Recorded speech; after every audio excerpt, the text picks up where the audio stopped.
Okay, that was quick. The reason I did that is so that I named the segment separately. And what I wanted to talk about was the fact that we can fix all this.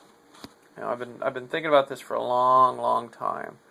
I know what you're thinking. Well, what can we do? What can we really do about it? Well, everything in our government is corrupt by zombies, right? Corrupt, if you will. If you don't want to call it zombies, that's fine. Just it's corrupt. Everything is corrupt in our government. So the only thing that we can really do is replace the entire government, right? Well, let's put it another way. If we replaced every elected official in federal government and in state governments, would that work? Would that have an impact? What impact would that have? Let's think about it that way. Let's go through the thinking process the way it should be done. Okay. I am proposing replacing the government because in my mind I have come to understand that would work. So, let's go through the thought process here. Let's think this through. Get a little more light on the subject. Okay. So I have proposed this, and you need to come to understand how it would work. I haven't told you exactly what steps, what logical conclusions drew me, or what logic drew me to this conclusion. So you have to think about this on your own. Here's how you do it. Okay, so the conclusion is replace the entire government. And this is something you're good at. You're really good at reaching logical conclusions that you already know the conclusion of. But we have to do it properly. Okay. So my conclusion is that replace the entire government will fix things. Will start to fix things. Now, what would the effect be of us replacing the government? The entire government. The entire elected government with something that isn't the current elected government. Okay, well, first of all, we would have a known set of candidates that we would know we would be better able to trust, because they would be our candidates, not the Republicans or the Democrats. They would be our candidates, so we would know we would have a better basis for trusting them. We also know they would be less experienced. But is less experience bad? Well, probably not. Think about it. Corruption is systemic by nature, always. So if people don't know how things are done, they're not corrupt. So would you rather have someone that knows what they're doing and is very likely corrupt? Very likely. Whether or not they intend to be, they're likely corrupt because the system is corrupt. So would you rather have someone that was likely corrupt but knew what they were doing, or didn't have a clue what they were doing but wasn't corrupt? In other words, had the best intentions. Someone knows what they're doing but their intentions are questionable, or someone that doesn't know what they're doing and their intentions are not questionable? I know what I'd pick. Okay, so we get this new incompetent government in place. What would they do? Well, we'd know whether or not we'd be able to trust them because they would tell us what they would want to do. And that's, I'm trying to form this government, so, So how do we trust this government would fix things? Well, they would be new. They wouldn't know what they would be doing. They would almost certainly make a pledge to be transparent. They would almost certainly go in there and uncover all these crazy fucking things that have been going on and would shock and amaze us. Would there be disruption in our daily lives? Absolutely there would be. Should there be? Absolutely there should be. Would the disruptions be for the bad or for the better? Eventually they would be for the better. Initially they would probably be bad because we're used to things being the way they are. So there would be some changes. Change is difficult, but we understand that change is good. Right? Think about it.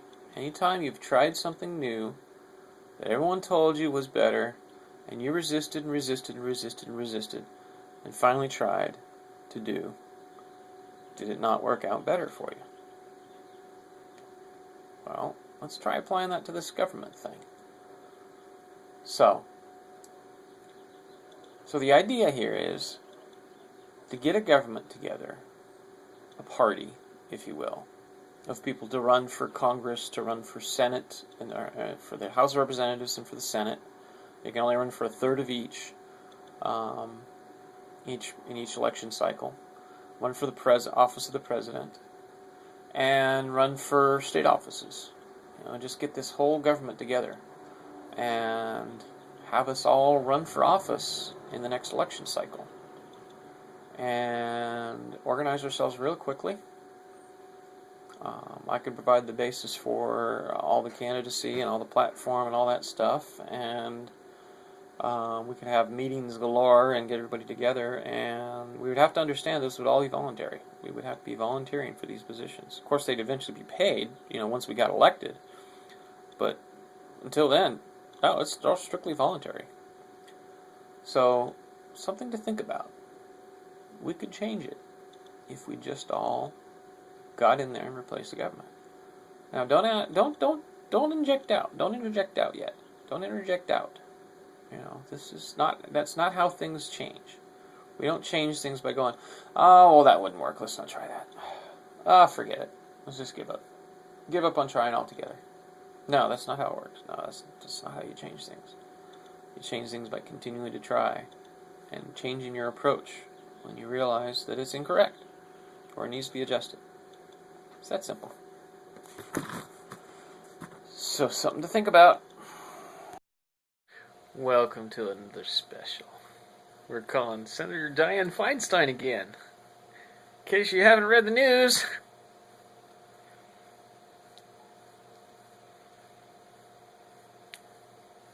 I love this job.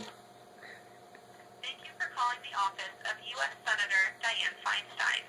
We are unable to take your call at this time. To speak with a member of our staff, please call back between the hours of 9 a.m. and 5 p.m. Pacific Standard Time. If you would like to leave a comment for the Senator, please leave a brief message at the tone and include your zip code. If you are calling to request casework assistance, you may visit Senator Feinstein's website, where you will be able to access more information about the casework process, as well as a casework authorization form, it's a fucking joke, which we will need you to fill out and return to our office before we can open a case on your behalf. To reach the casework section of Senator Feinstein's website, please go to www.feinstein.senate.gov, and then click on the Services tab at the top of the page, and then click on the Casework tab. If you would like a written response from the Senator regarding a legislative or policy-based I just want to leave a fucking comment. Please write to Senator Feinstein's Washington, D.C. office. Thank you again for calling the office of U.S. Senator Dianne Feinstein. Yes, hello. This is Michael Wolf. I've been had been trying, to get assistance from your office with Social Security disability issues. Anyway, I just wanted to call and leave a comment. This is regarding Senator Feinstein's bold and brave statements made today. I certainly appreciate her position in this situation. I admire her standing up to the CIA. I'd like her to ask herself how it felt to stand up to a government entity. Because it's a sensation that I have felt a number of times in calling this office, in fact. And I'd also like to mention that how does it feel? Dealing with the government agency that won't help you, that will lie to you and treat you like shit just because they can. Senator Feinstein, how does it feel? Because that is how I felt every time I've dealt with your office. So, congratulations on standing up. Now that you've raised some holy hell with the CIA, you've got a little paranoia going, so welcome to my world. Maybe you're on the terrorist watch list now too, huh? So, anyway, welcome to reality, and keep it up. I hope you do some actual good, because until now, I haven't seen anything effective And the work that you've done, that your office has done on my behalf, has been worse than helpful. Thank you. That's how we talk to our representatives who don't represent us. So a little lesson learned there.